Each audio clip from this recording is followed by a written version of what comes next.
So you've finished cooking a brisket or a pork butt, something that is going to need to rest for an hour or so, and you want to add a nice dessert to that meal.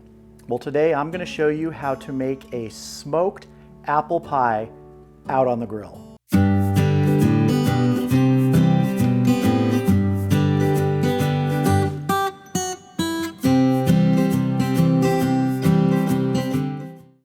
Yes, apple pie. Now, I'm not a baker, but I've done this before and it works great.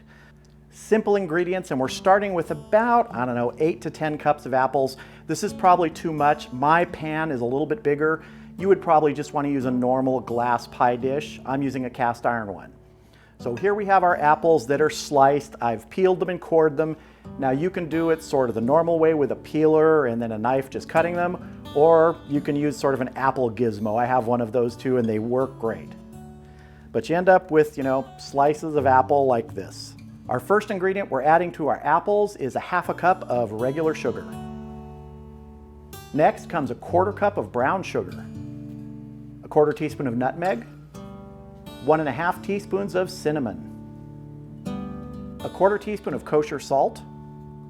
We're also going to add a tablespoon of flour. This is just an all-purpose flour. This helps the juices that come out sort of thicken. Next comes half a cup of dried cranberries. Now you don't have to put these in. You might see them in the store listed as craisins, but they're really good in this apple cranberry pie. That's why it has the name cranberry. Finally, a tablespoon of lemon juice. Now we're just going to mix this together. You want to make sure all your apple pieces get coated in that sugar. And if you don't think they're coming apart, get in there with your hands. We're not trying to break anything up. You just want to separate those apple slices. Try and get them all separated. Now this can be done on any grill that you use, any smoker. The idea is once your brisket or pork butt or whatever it is you've been cooking is done, get it going hot, fire it up, get it up to 350 if you can. You could do it at 325, it'll take a little longer, but 350 is good. If you can get to 375, that'll work too. But 350 is a good temperature to shoot for. Now I'm doing this on the pellet grill today, which is super easy because it's basically like an outdoor oven, easy to set the temp. But like I said, it will work on any grill. All right, that's looking good. Let's get our pie pan and our crust out here. So as I said, I'm using a cast iron pie pan here, and it's actually a little too large because the sides come up higher than a normal pie pan, but I've done it before, it works, just takes a little extra effort. Should be easier if you use a normal pie pan. And what I'm using is a pre-made store-bought crust. I'm not making my own crust. We're going simple here because we've spent all day making a brisket or pork butt or something like that. We want it easy. And as I mentioned, I'm not a baker, I'm not an expert at this, so if I can do this, you can do this. So we're just gonna lay our pie crust in here and adjust it. We don't really wanna stretch it too much, just wanna get it up the edges. And it's not gonna be perfect. I can guarantee that. For all you people who bake out there that are laughing at me, yeah, I'd laugh at me too. But it's gonna taste good. So you can see how this pan is a little bit big for this, but I just love cooking in cast iron. All right, time to fill this with our apple filling. And if we have too much, we'll reserve some of this and we'll make some smaller pies later. So I'm just gonna take this, start filling our pie crust.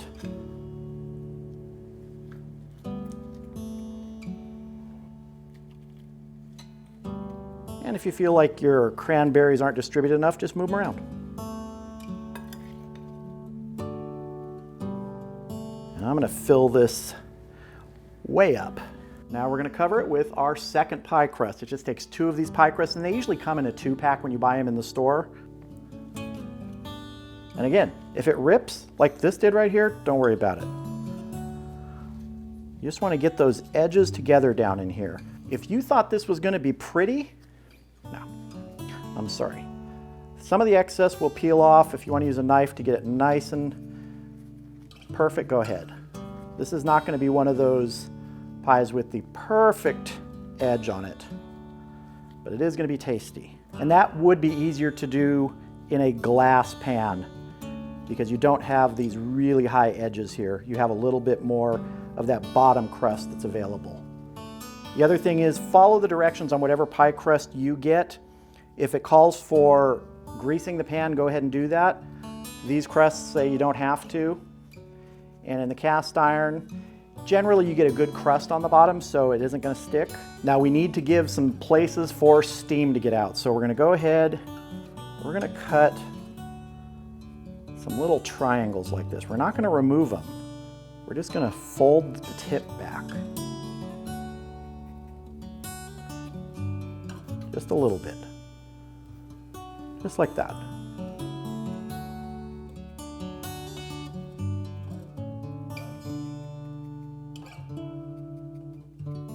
Now, one thing that you can do is you can brush an egg wash on the top of this. You can brush some heavy cream just a little bit. Something else you can do is in the bowl where you had the apples after you mixed them, there's going to be some juice that came out. If you have a brush, just take some of that juice and brush that on. Just like this. You can see it already has some of the cinnamon, the nutmeg, all the flavorings there.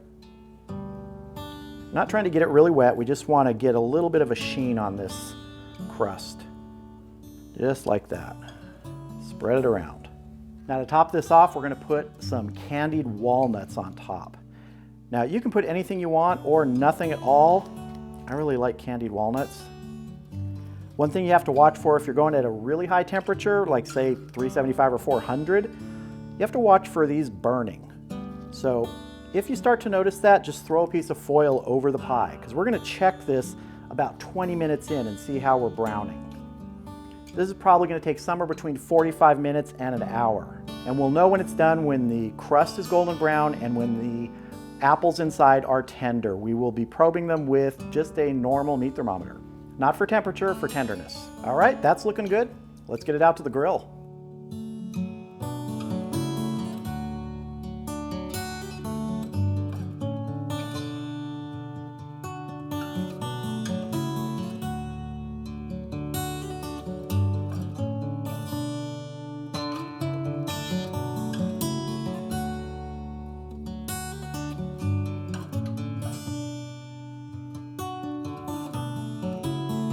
All right, we are 45 minutes into our pie bake.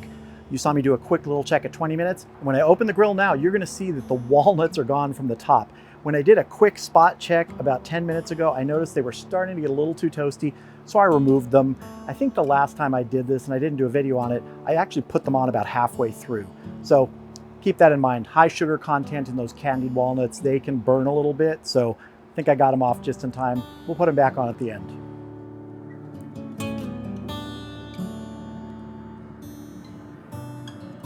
Now the top of the pie needs to brown more, but the edges are starting to brown up, so I want to go ahead and put some foil around the edges to keep those from getting too dark.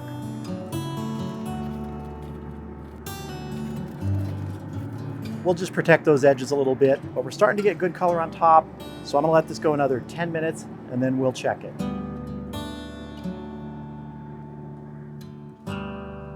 All right, we've been going about an hour. I let it go 15 minutes instead of 10. I think I said 10. And I don't know if I ever mentioned I'm using cherry wood pellets today. So let's check this. We'll check the tenderness of the apples, see how we're doing. Oh, that's looking good. Right now for tenderness of the apples, I'm just gonna go down through one of these openings. Oh yeah. No resistance at all. Let's see our crust here. Ah, that looks good. See, we got some of the apple stuff bubbling up there. That happens. All right, I'm gonna call this done. I'm gonna get this off of here. We're gonna get it inside. It is gonna cool for at least 2 hours. I'll put the candied walnuts back on top, and then we'll have a taste.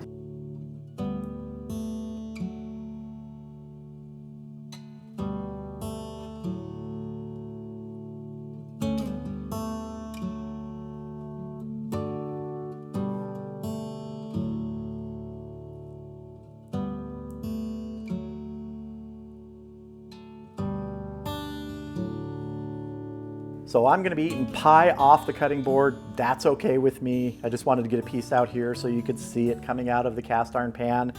And as you can see, we did put the walnuts back on the top That was just something I completely forgot the last time I did this. I put them on about halfway through, and they have a pretty good sugar content on them, so if you do leave them throughout that entire baking process, especially on the grill, they are probably going to get burned. These just got a tiny bit toasty on it, which is fine. And have some extra ones laying around here just to look nice. Got some ice cream on top. Let's dig in. So here we go.